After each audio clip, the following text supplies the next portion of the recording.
Несмотря на отдаленность территории и сложные климатические условия, Верхоянский район на протяжении 4 лет занимает ведущие места в северной группе улусов по эффективности деятельности органов местного самоуправления.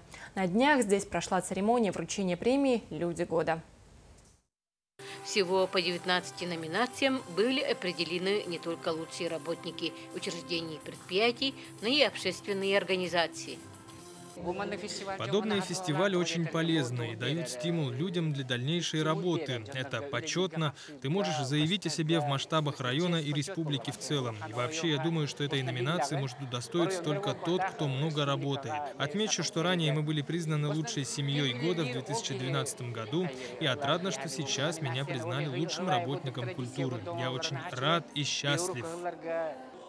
Ежегодный фестиваль начался с награждения одаренных детей полюса холода. Так, именную стипендию главы муниципального образования Виктора Павлова в этом году получили 10 лучших учеников школ района. Я очень рад, что в 2014 году спортивная федерация шашек признана лучшей. И я бы хотел, чтобы все, кто сегодня участвовал, пропагандировали этот вид спорта. Финальным аккордом ежегодного фестиваля «Люди года» стала церемония передачи символов года и праздничный концерт самодеятельных артистов районного центра. Альбина Павлова, НБК Саха, Батагай.